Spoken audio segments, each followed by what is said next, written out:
Now, I am supposed to discuss about the designing of IIR filters. What I do usually, I deviated from that in your signals and systems course, and I believe that the way that I proceeded, and you particularly requested me that you will be taking a snapshot, that is not a good way, because by that way you don't gain anything, you don't remember, etc.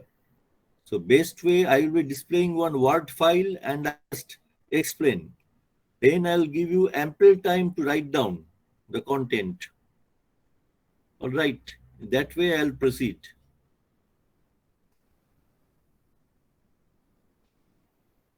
And I'll record this class and also send you the video.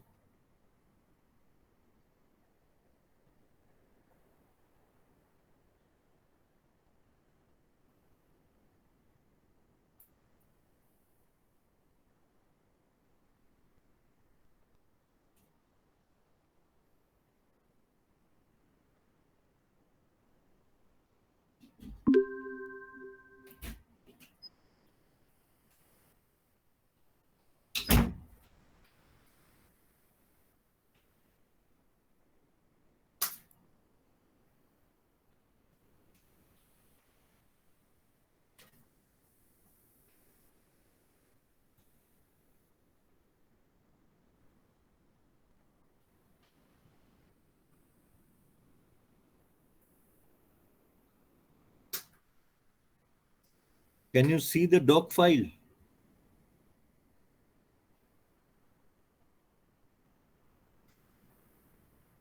Yes, sir.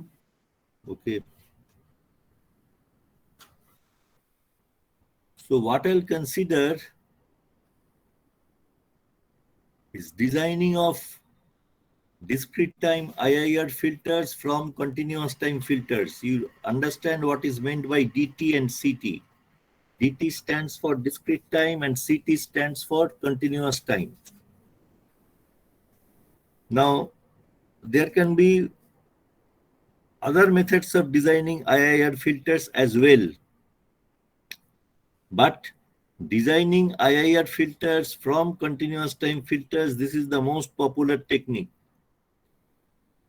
Now, first let me try to explain what does it mean. When I say designing a continuous time filter, what I mean is that obtaining the transfer function of the continuous time filter to meet the given specifications. What are the types of specifications that you are given from which you have to design the filter? You have studied in your instrumentation course. All right. What are the specifications that you have to give? I mean, what are the specifications that you are given? Cutoff frequency and the passband gain. Yes. Just 1 minute.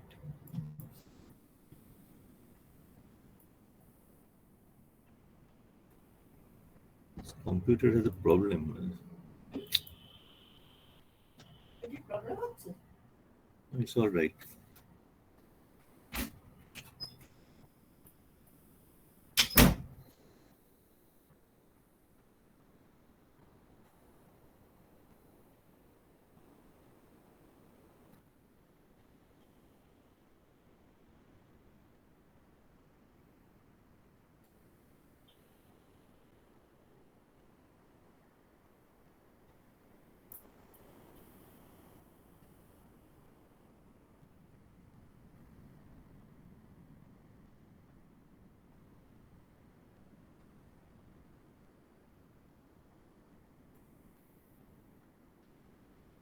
Sorry, I'm just leaving this. Okay. No, no.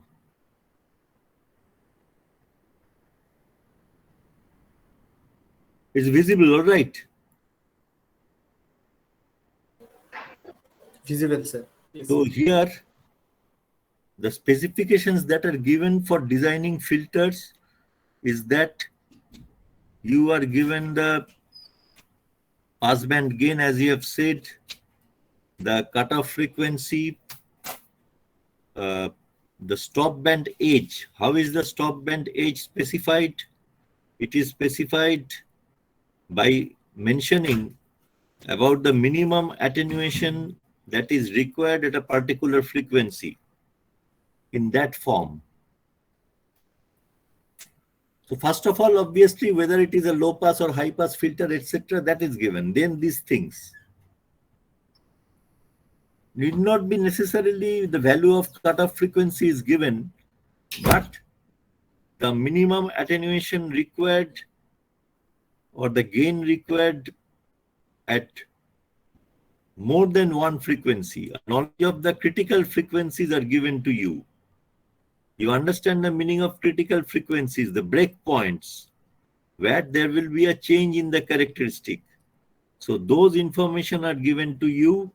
Based on those information, first you have to design, first you have to obtain the order of the analog filter that you desire. Analog filter, continuous time filter. So once you get the order of the analog filter that you desire, if you are aware of the type of filter that you want to design, whether it is Butterworth or Chebyshev or elliptic or Bessel, then you can easily obtain the transfer function GS of the continuous time filter. Once the transfer function GS of the continuous time filter is obtained, you can use several transformation techniques using which from GS you can obtain the transfer function GDZ of an equivalent discrete time filter. So that is the way that we proceed. That is what is meant by designing discrete time IIR filters from continuous time filters. When you obtain GDZ, the transfer function of equivalent digital filter, your task is not over. From that, you have to obtain the difference equation relating the output and input. Not only that, you have also to obtain the without directly obtaining the difference equation, you have to obtain the different structures. You have to decide which structure for implementing the filter would you require, would you use, whether it is a direct form 1 or direct form 2 or cascade structure or parallel structure. Based on that, you have to formulate the set of difference equations. All right. Then you can write down the program for implementing the algorithm. There can also be hardware implementation of the filter. In most of the cases nowadays, it's a software implementation. Now, when you use your MATLAB, so many things is not required. You simply give these values, the critical frequencies, etc., and the MATLAB will come up with a solution. Remember that whatever is taught to you regarding the designing of the filters and the structures, those things are inbuilt in MATLAB. All right, they are inbuilt in MATLAB. So that's why you need not go through all these processes. So don't think that these processes are absent. They are inbuilt in the MATLAB program, MATLAB module for designing the filter. Now, why is this particular technique to obtain the continuous time filter transfer function first and then to obtain the equivalent digital filter transfer function? Why is this technique particularly popular compared to other techniques of designing IIR filters? This is because over several decades, say almost a century, people have become conversant with the technique of designing analog filters, designing continuous time filters, obtaining the transfer function GS from the given specifications. So there are a lot of standard formulae available for obtaining the transfer function GS of the analog filter, and finally from that you can obtain the digital filter.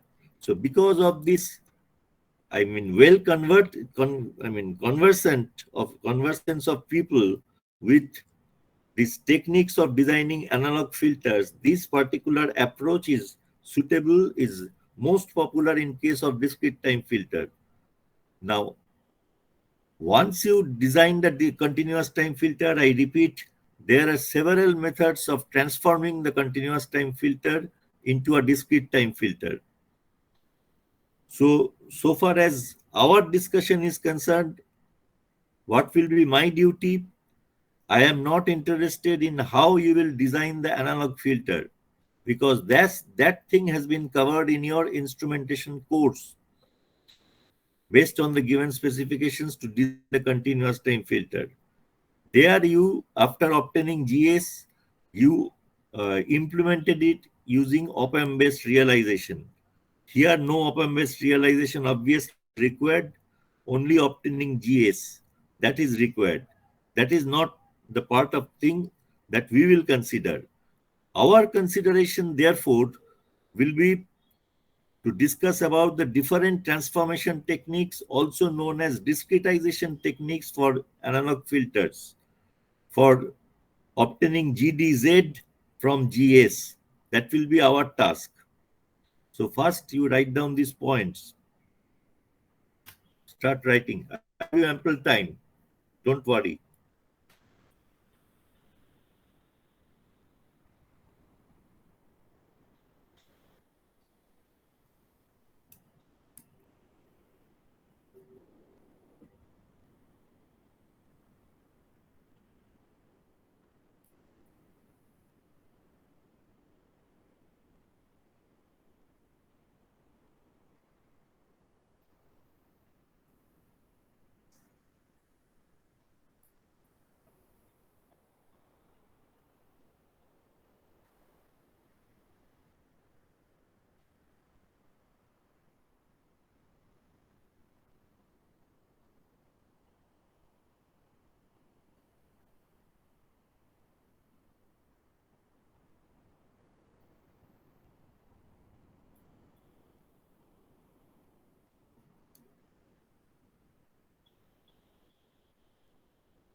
Before I forget, please listen carefully.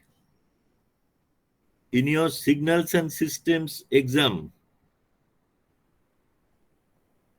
in your second year class, almost 70% of the students, I don't remember the exact question, but 70% of the students have written that a particular signal, it came out according to you as a constant signal, and then you wrote, therefore it is a periodic signal. So do you think that constant signal is a periodic signal? 70% of you have written this thing. What is going on? Is a DC signal a periodic signal?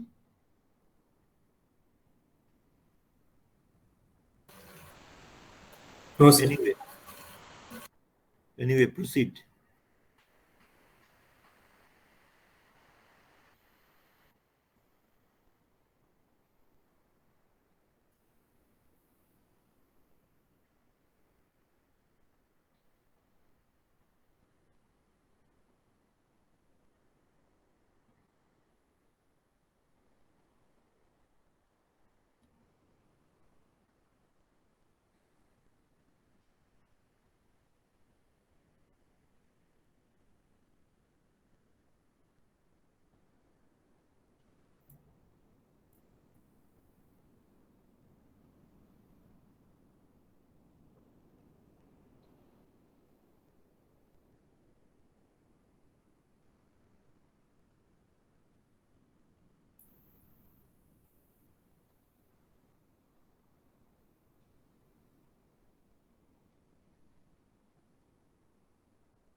Have you written?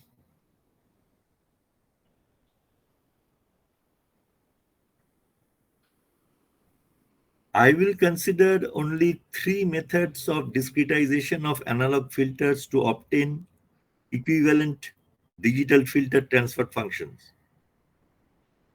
So the first technique that I'll consider is known as impulse invariant transformation, also known as the Z-transform method.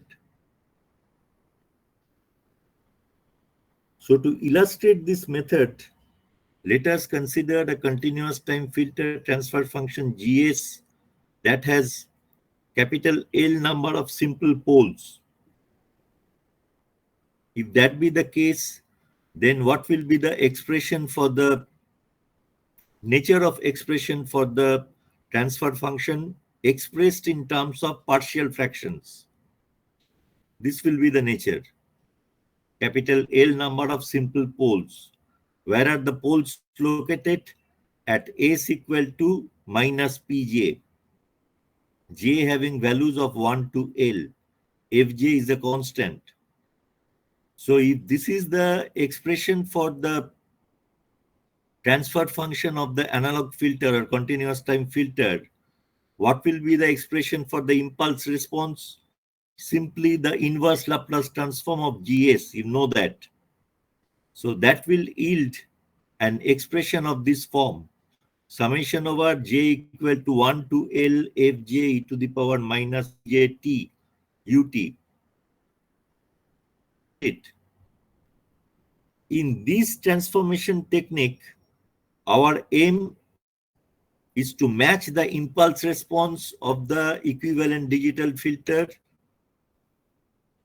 to that of the analog filter impulse response at the sampling instance. So what is the condition that we impose?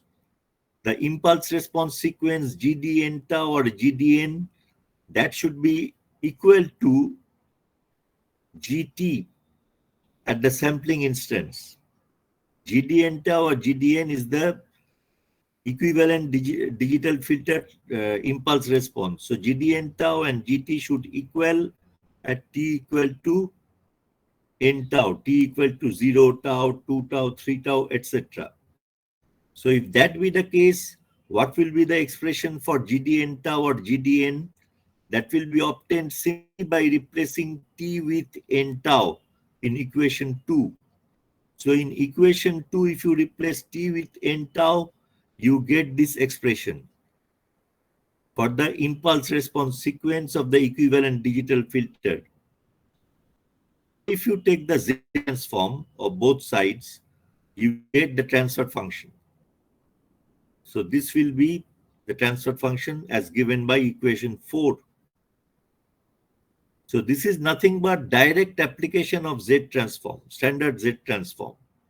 That is why this method is also known as Z transform method. You already know why it is known as impulse invariant transformation, because the impulse responses are not variant. They are same at the sampling instance. That's why impulse invariant. And because it involves direct application of Z transform, it is also known as Z transform method. All right. Now, what do you think will be the nature of the frequency response of this digital filter obtained thus? How will it be related to the frequency response of GT? More precisely, how will the amplitude response of the digital filter that you obtain be related to the amplitude response of the analog filter that you are discretizing? How? You have studied it. It is same as, I can also throw the question in this form. How will the amplitude spectrum of the sequence GDN be related to the amplitude spectrum of GT?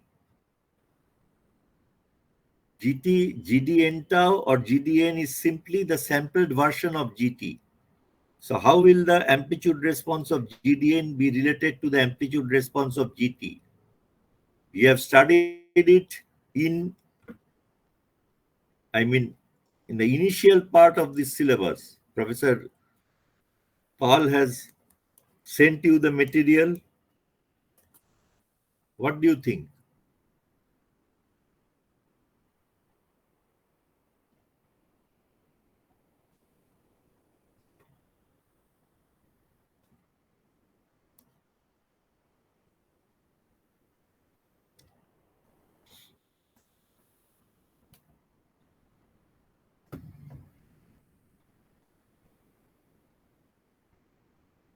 Amplitude spectrum of GDN, or you may say that the amplitude response or frequency response of the digital filter or discrete time filter, it will be infinite number of repetitions of the frequency response of the analog filter centered at integral multiples of the sampling frequency,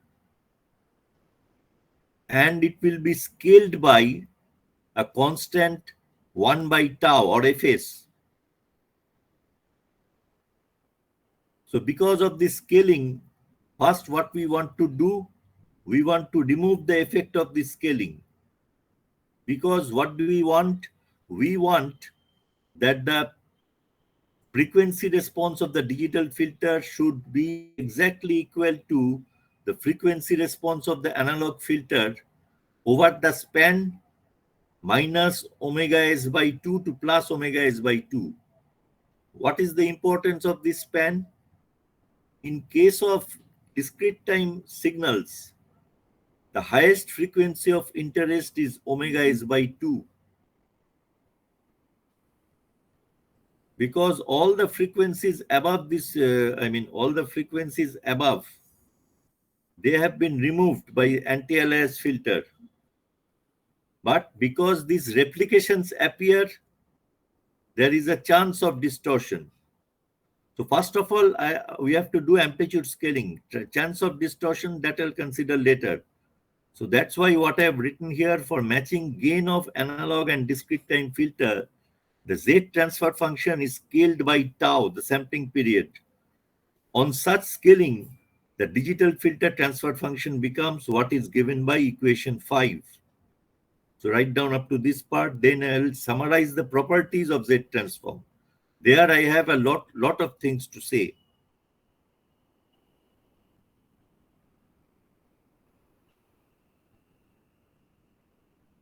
Right.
If you miss something, please let me know. I will move back.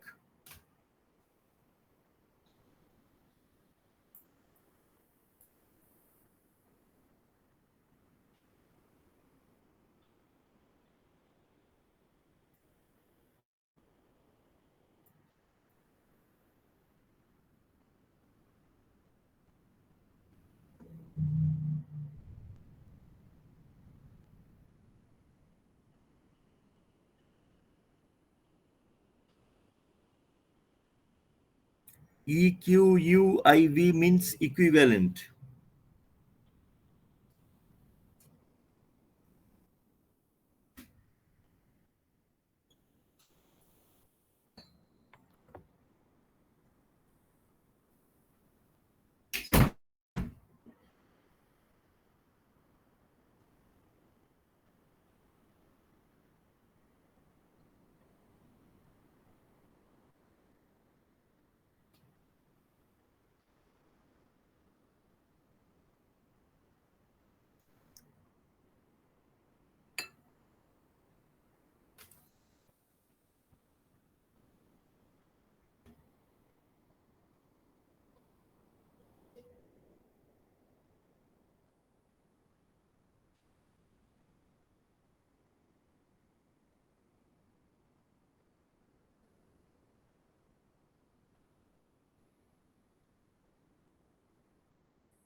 Now have a look at properties of Z transform.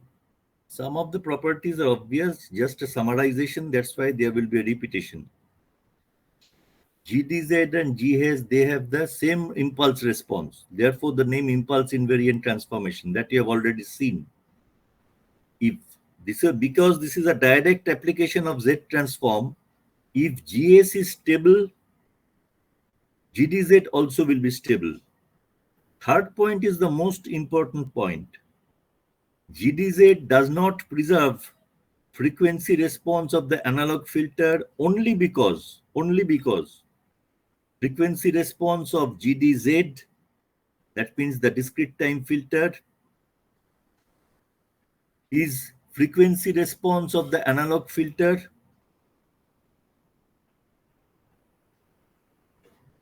plus an infinite number of complementary frequency response components centered at integral multiples of sampling frequency, Fs or omega s.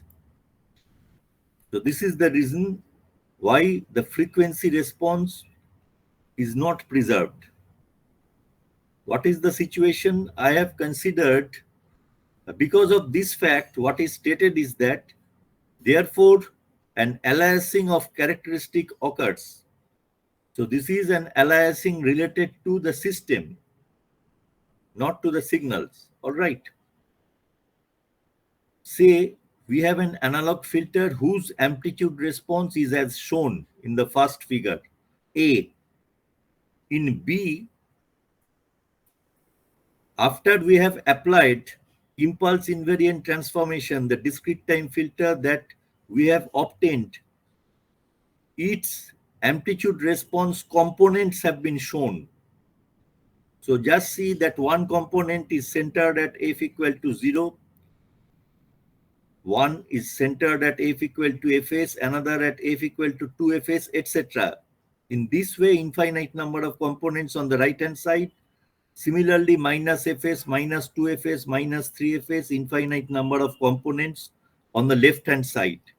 What will be the height if you don't apply that gain matching by multiplying by tau?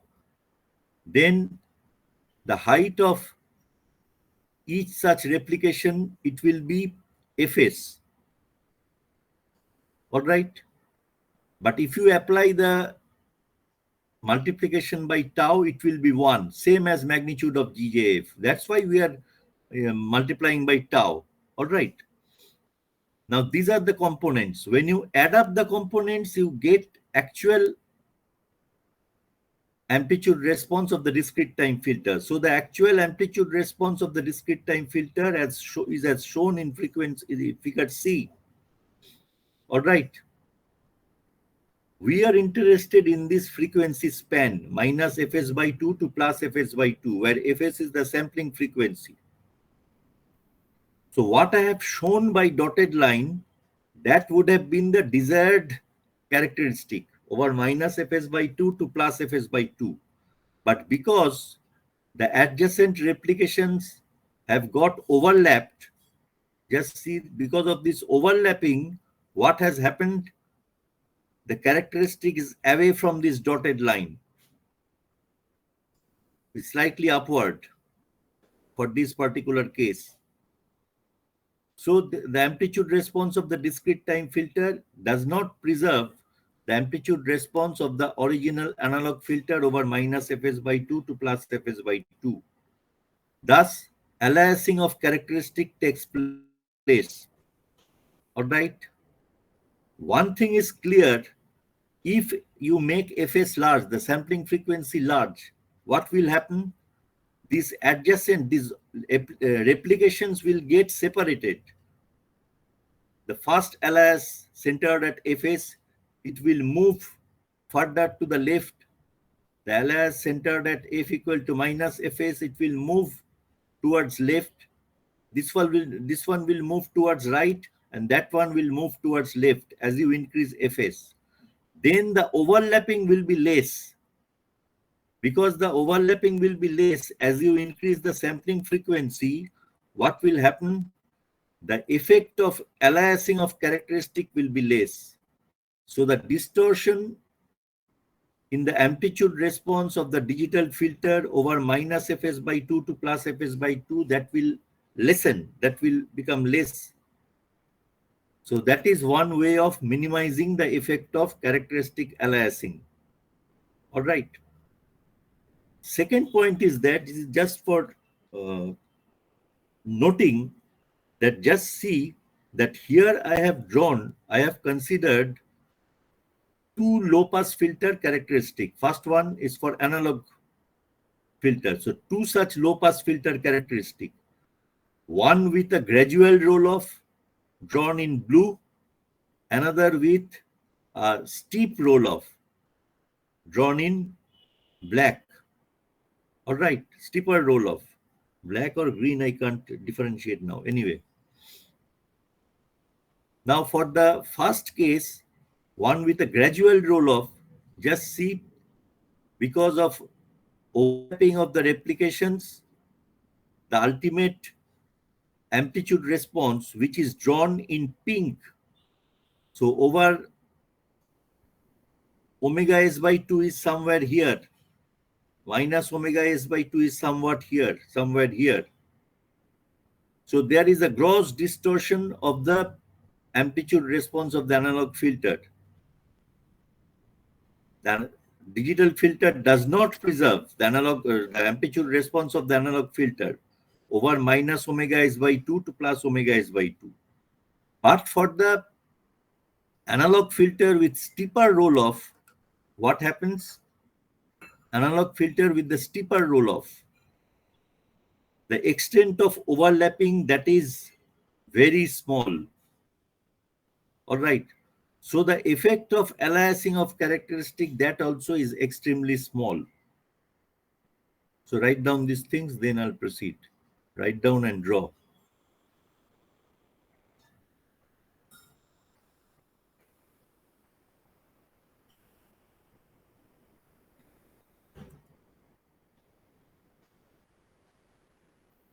Sir, can you go to the equation of GDZ with tau scaled?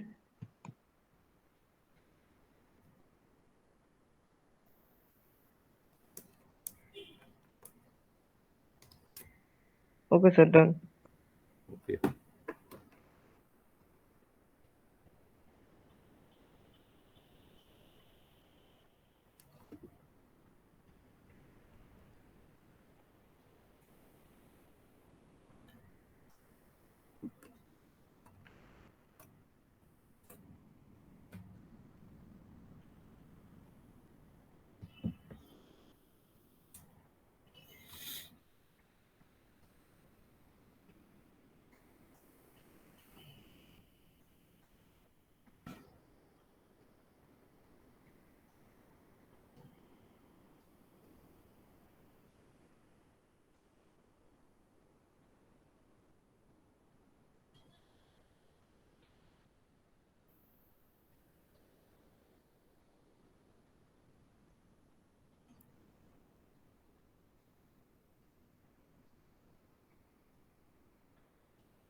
as a hypothetical case, if these replications were absent, then this would have been a perfect method of discretizing analog filter. But can such a transformation technique exist where the replications will be absent, but the original baseband spectrum of the analog filter will be preserved? Let us see.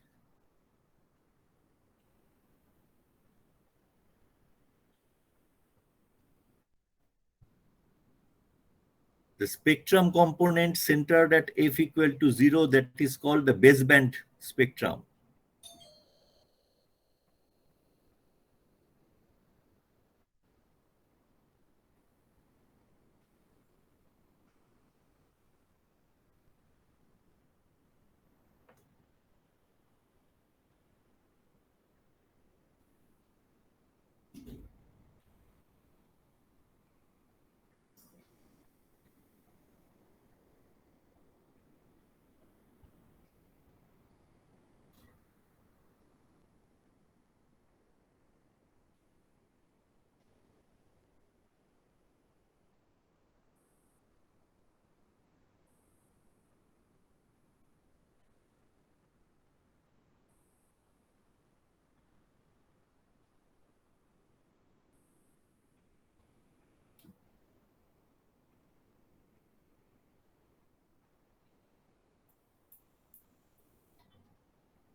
drawn it?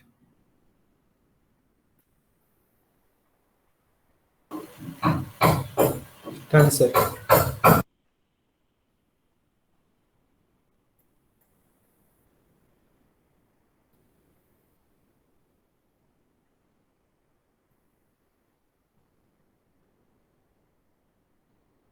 LPF stands for low pass filter.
You can think in another way. Why is this aliasing of characteristic taking place? That is because this is direct application of Z transform. And for direct application of Z transform, you know that every point in the Z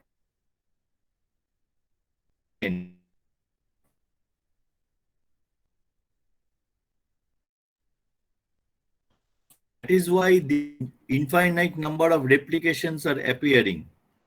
And as a consequence, there is aliasing of characteristic.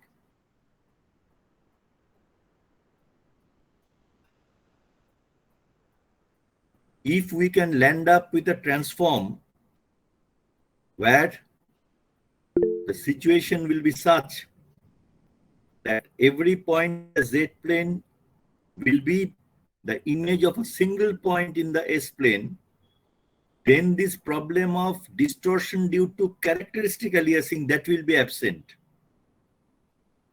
But because you are deviating from exact relation between Z and S, there the baseband spectrum will get distorted. The distortion due to characteristic aliasing may be added, but there will be inherent distortion in the baseband spectrum of the frequency response.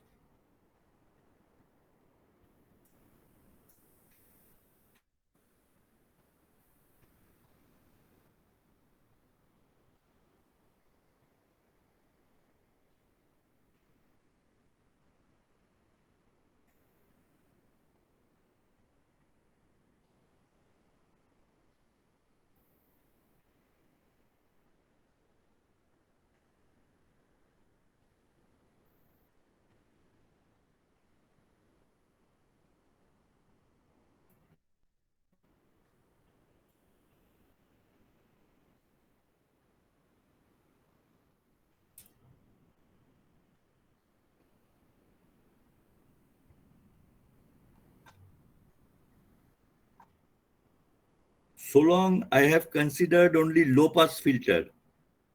What about high pass and band stop filters?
I have made a statement here. IIT is the abbreviation for impulse invariant technique. So this technique, as I have mentioned, is not suited for high pass or band stop or band pass filter. Unless a guard filter, which is nothing but a discrete time anti-alias filter, is used in conjunction with it.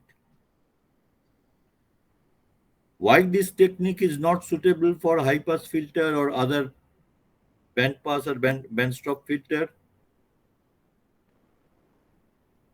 That can be easily understood if we draw these figures considering a high pass filter instead of a low pass filter.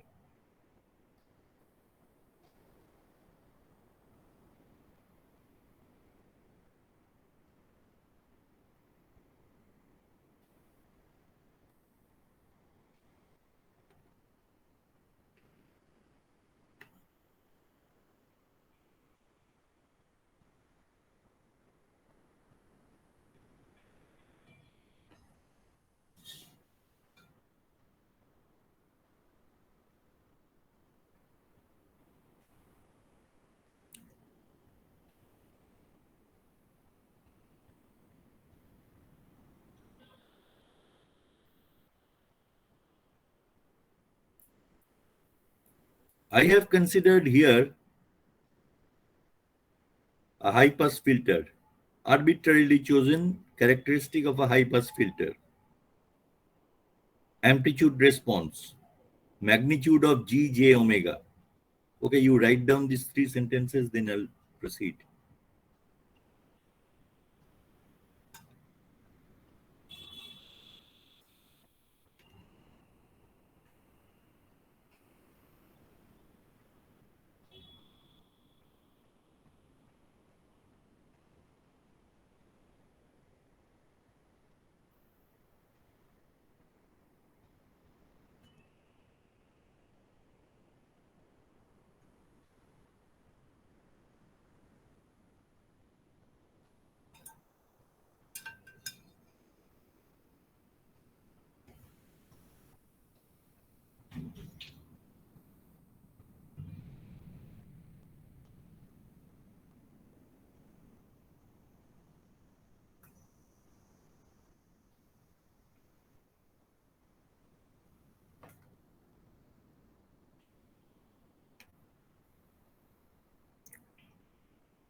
So we have a high pass filter amplitude response where the filter is an analog filter.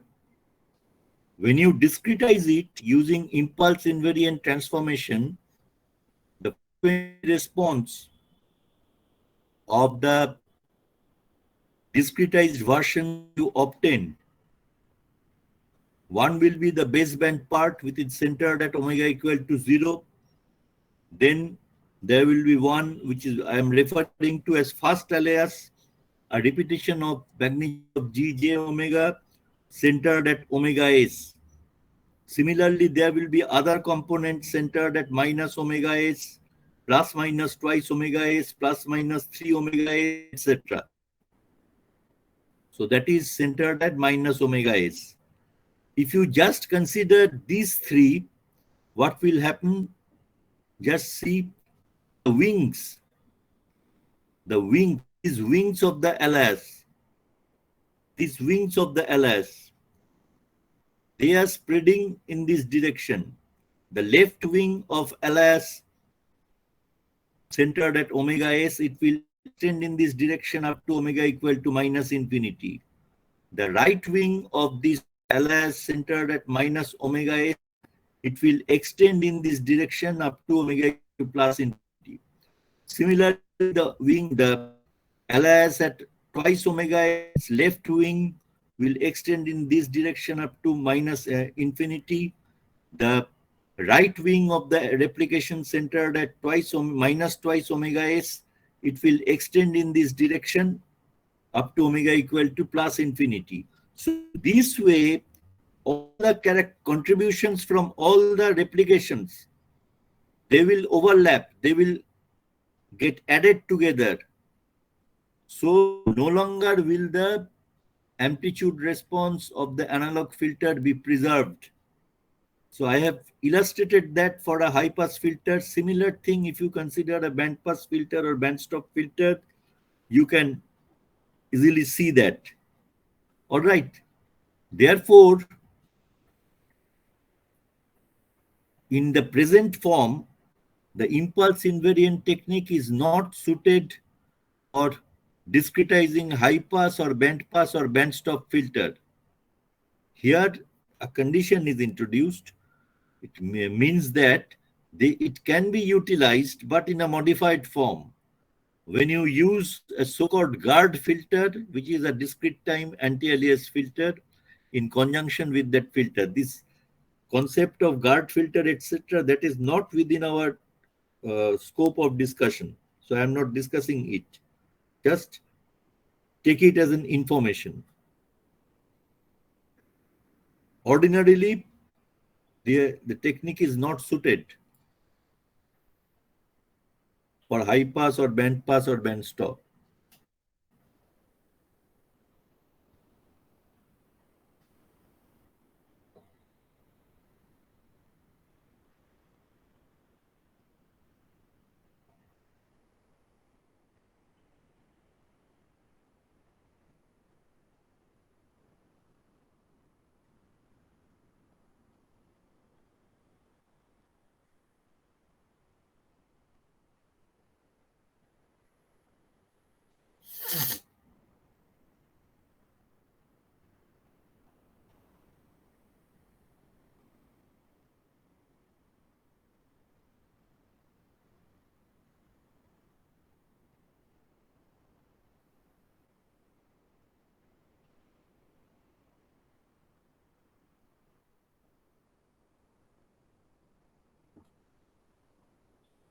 Draw these things.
Hello, Shay.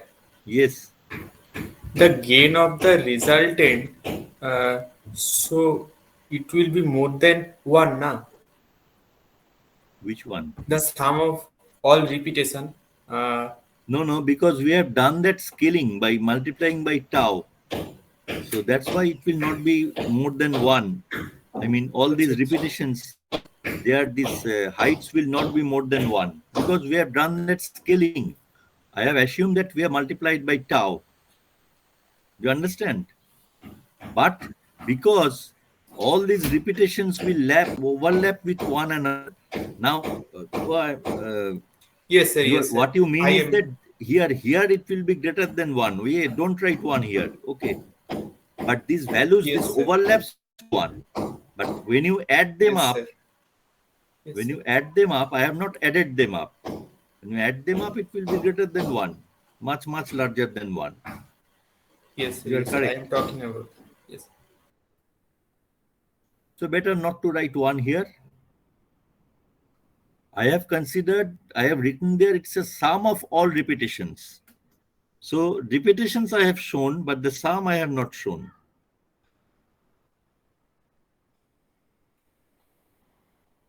The last point is that if the expression for GS is relatively simple, no partial fraction expansion is necessary. You can straightway get GDZ from standard tables. All right, from the standard tables for Z transforms.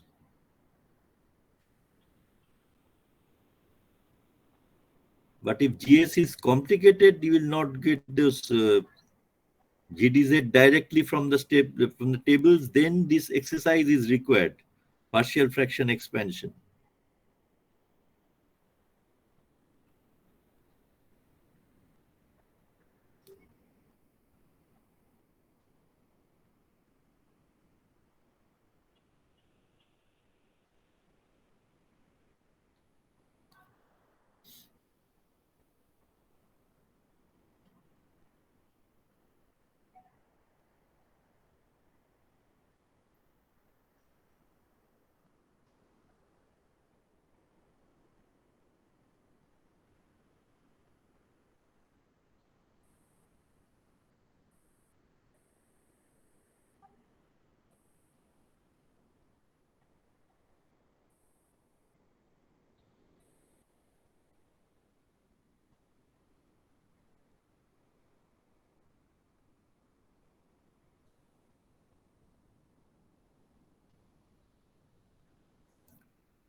Move on to the next discretization technique. If we have completed drawing this one. This technique is known as mapping of differentials or approximation of derivative or backward difference transformation. You know that the transfer function of an analog filter, the Laplace domain transfer function, that is G prime S equal to S. So S is the transfer function of an analog differentiator. If you use backward difference transformation, BWD stands for backward. If you use backward difference relation, then what will be the expression for the Z domain transfer function of the discrete time differentiator? It will be 1 minus Z to the power minus 1 divided by tau. Isn't it? You know that. Now, therefore, there is an equivalence between S and 1 minus Z to the power minus 1 by tau. That means we can write that S is approximately equal to 1 minus Z to the power minus 1 by tau. This approximate relation between S and Z, how does it help us? it helps us in discretizing analog filter in this way. Suppose, so you have obtained the transformation relation. S is approximately equal to 1 minus z to the power minus 1 by tau. Now think about its application in discretization of analog filter transfer functions. For a given analog filter transfer function Gs, therefore, if in the expression for Gs you replace S with 1 minus z to the power minus 1 by tau, you will get an approximate expression for the transfer function of an equivalent digital filter, GDZ. As simple as that. No factorization of the numerator and denominator polynomials are necessary. No partial fraction is necessary. Simply in the expression for GS, you make a substitution for S, you get GDZ. All right. So Z, if S is 1 minus Z to the power minus 1 by tau, then Z will be equal to 1 by 1 minus S tau. Replacing S with sigma j omega, you get this expression. So what will be the magnitude of Z? It will be 1 by root over 1 minus sigma tau whole squared plus omega squared tau squared. All right.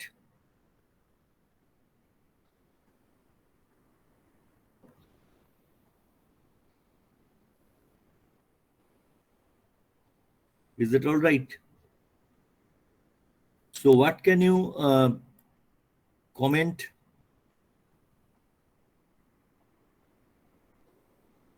From this expression? When S is 0, S is j omega, sigma is 0. Sigma is 0 means magnitude of Z becomes 1 by omega tau. What else? In the standard Z transform method, when you travel along the j omega axis in the S plane, what is the contour that will be traversed in the Z plane? You will travel along the circumference of the unit circle infinite number of times. As you travel along the j omega axis in the S plane, from omega equal to minus infinity to omega equal to plus infinity, you will be traveling along the circumference of the unit circle centered at origin in the Z plane infinite number of times. That was the case when you are applying standard Z transform. For every lap of omega S that you cover along the j omega axis, the unit circle will be completely traversed once. There is one complete traversal of the unit circumference of the unit circle. That was the situation. Here, if you travel in this case, according to the relation that we are using between S and Z, if you travel along the j omega axis in the S plane, what will be the contour that will be traversed in the Z plane? What do you think from this relation? To understand that in the expression for Z, Z equal to 1 by 1 minus S tau, replace S with j omega. So Z becomes 1 by 1 minus j omega tau. That's when we are traveling along the j omega axis in the S plane,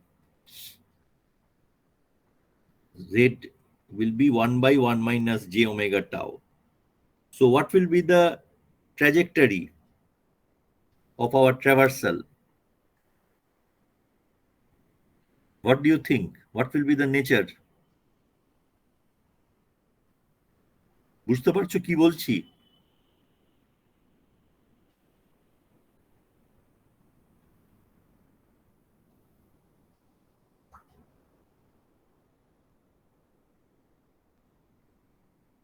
Use your knowledge of, what should I say, coordinate geometry. Z is 1 by 1 minus j omega tau. Just see here. So Z is 1 by 1 minus j omega tau.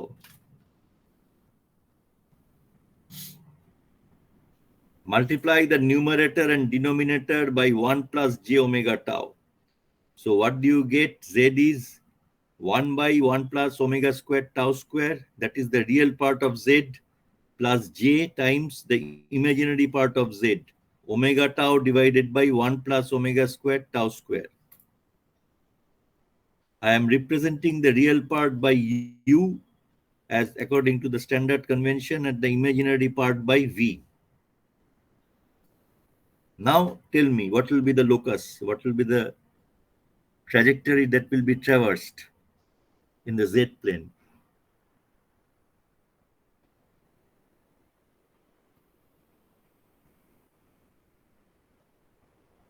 What will be u square plus v square?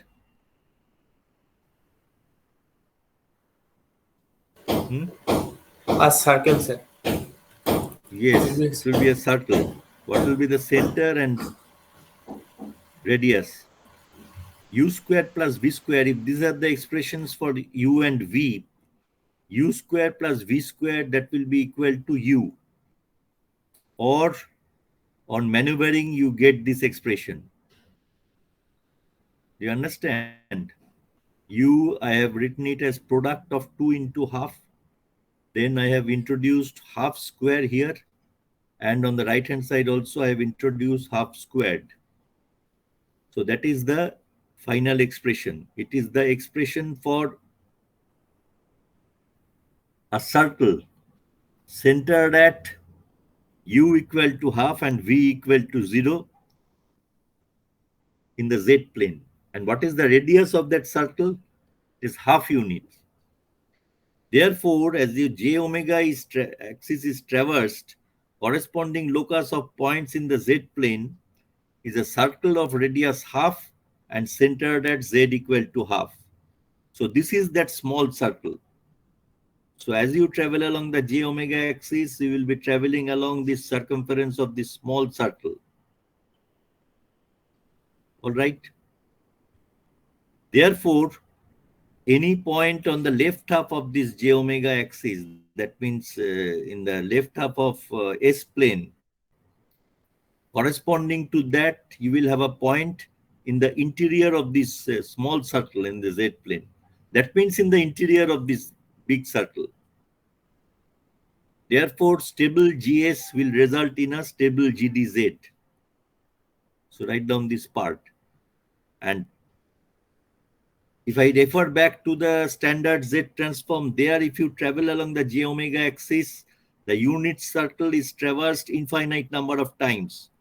That's why every point on the unit circle in the Z plane was the image of infinite number of points on the j omega axis. What will happen now?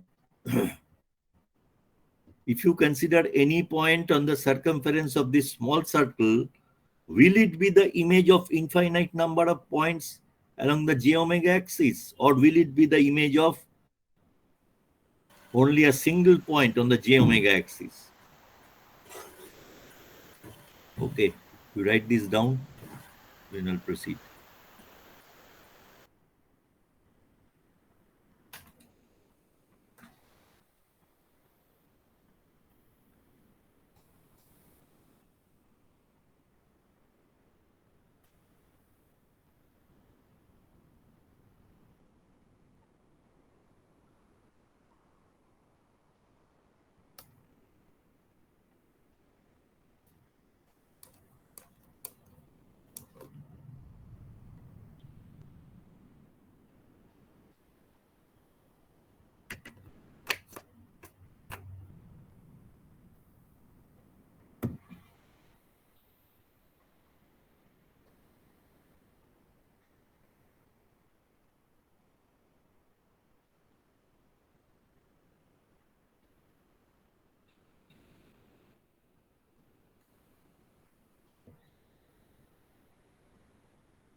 just see here that there are 2 points that I have located. One corresponds to omega equal to minus infinity, another corresponds to omega equal to plus infinity. It implies that when you start from omega equal to minus infinity along the j omega axis, you are here in the z plane. And as you move upward, you will be traveling along the circumference of this small circle in this direction. So when you reach omega equal to 0, you will be here, point number 2. Then as you proceed further, you will be again traveling along the circumference of the unit circle and ultimately reach this point, completing your journey as you reach here omega equal to plus infinity. Therefore, just 1 minute.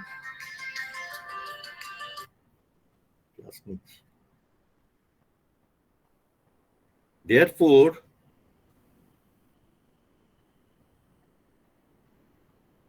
every point on the circumference of this unit circle, it corresponds to a unique point on the j omega axis.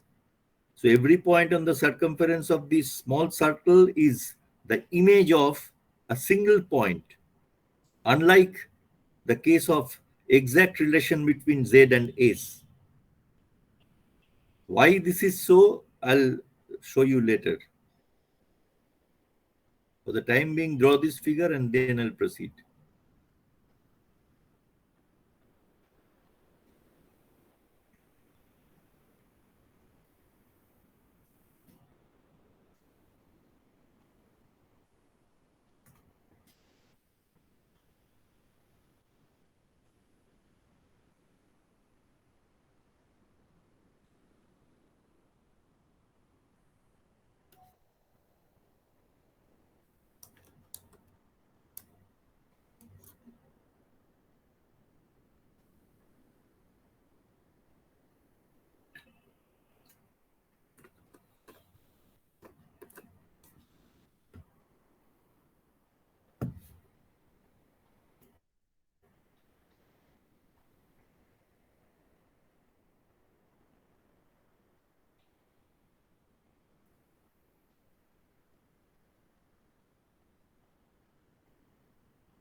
Because of the fact that I have stated, this method is free from the problem of aliasing of characteristic. But because we have deviated from exact relation between S and Z, that means when you are traveling along the j omega axis, the contour that we are traveling here is away or off the unit circle, except for very low values of omega. The contour that will be traversed, it's away from the unit circle. So that's why, except for very small values of omega, the frequency response of the original analog filter will not be preserved by the digital filter.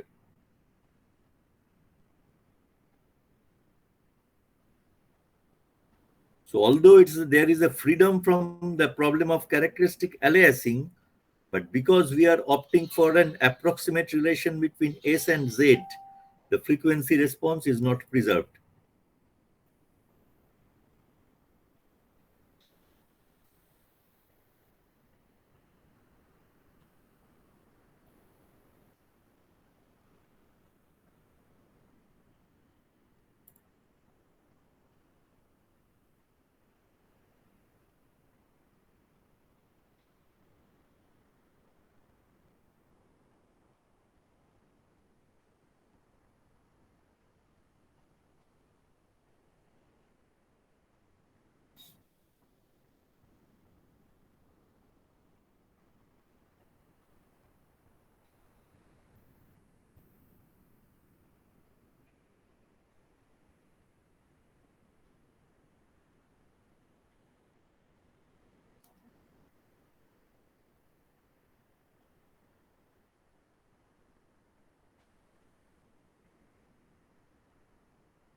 I have continued here with the mapping of j omega axis. Z, this was the expression when S is equal to j omega. I have expressed it in the polar form. So as omega sweeps from minus infinity to plus infinity, the argument of Z, it varies from minus pi by 2 to plus pi by 2. So this is the nature, argument of Z. When omega, that S is equal to j omega. This is argument of Z. Therefore, if you consider all possible values of omega from omega equal to minus infinity to plus infinity, what will happen?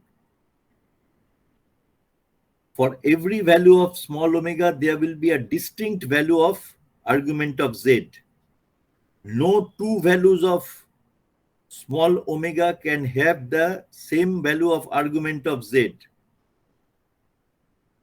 So here, in this expression, just if you substitute omega equal to minus infinity, what will you have? Z equal to 0 with argument how much? Minus pi by 2. If you substitute omega equal to plus infinity, it will be Z will be 0 with argument plus pi by 2.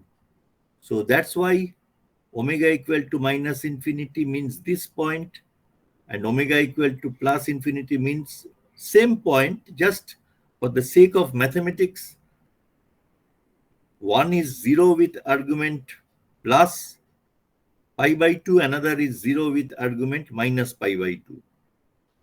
And no two values of omega can have the same value of argument of Z. So that's why here characteristic aliasing is absent. এই ছবিটা আঁকা হয়েছে?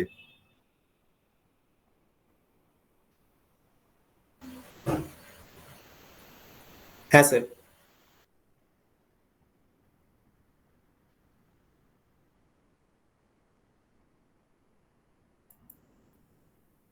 Oh, sorry.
You have written it, I think.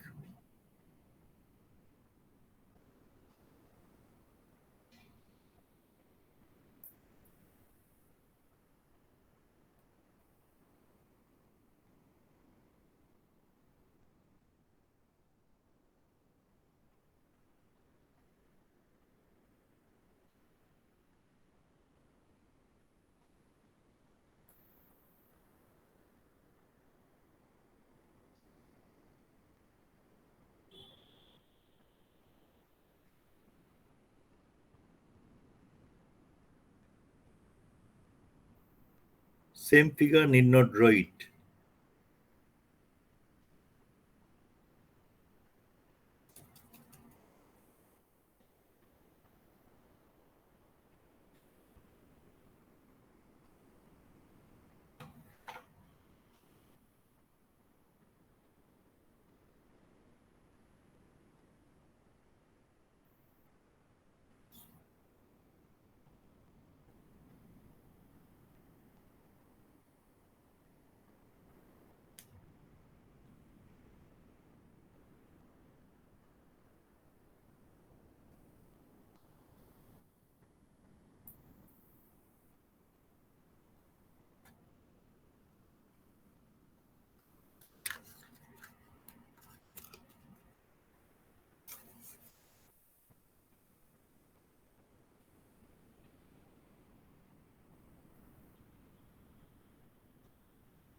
হয়েছে লেখাগুলো?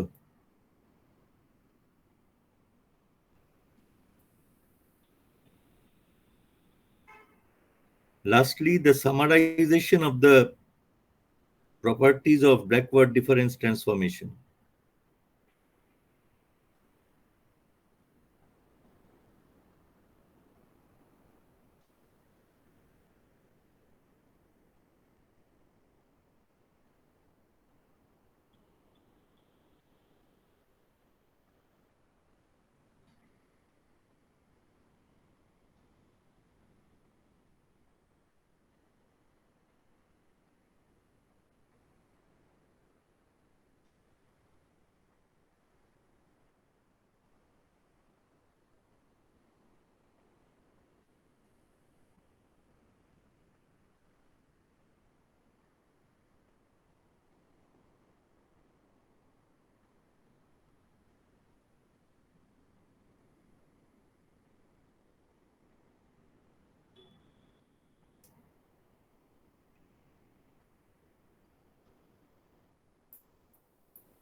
So in point E, you can see that what I have mentioned, I have written it down.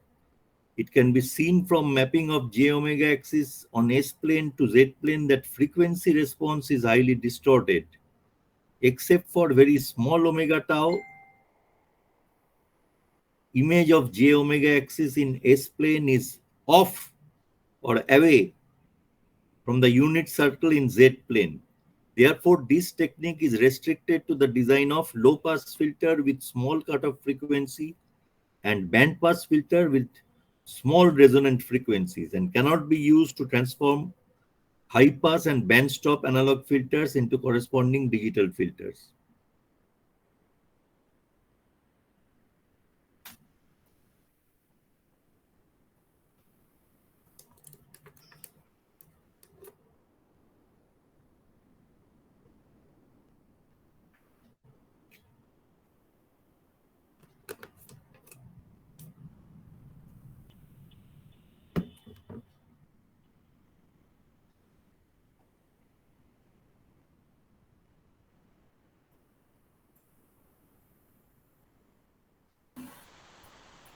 Can you explain the C point, sir?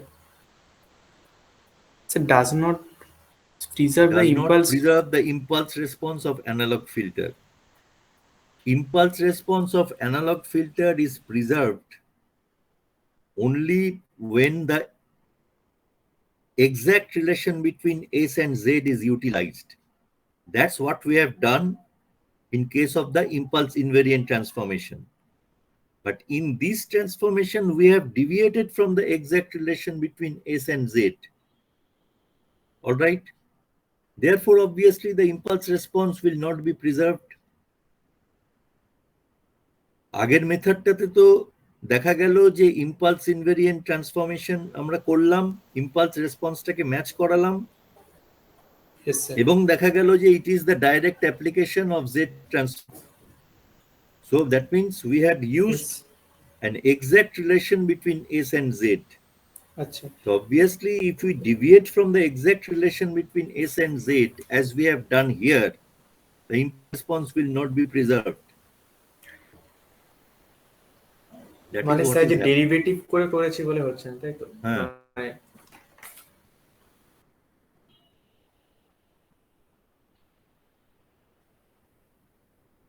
Derivative কেন, তুমি যে কোনো অন্য যে transformation relation গুলো আছে সেখানে যদি approximate relation between S and Z যেখানেই ইউজ করবে, ওই ইম্পালস রেসপন্স প্রিজার্ভড হবে না.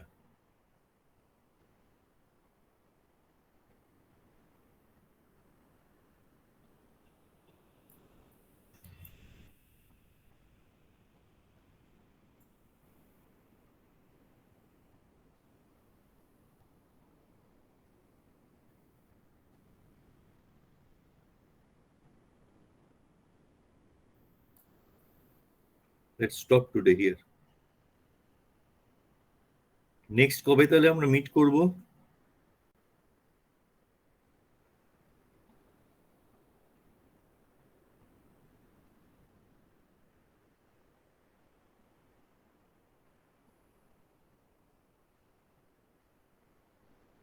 কালকে কি আছে সকালে?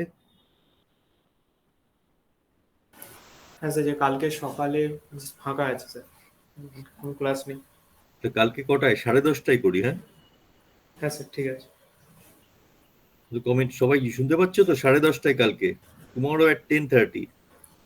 Okay, sir. স্যার।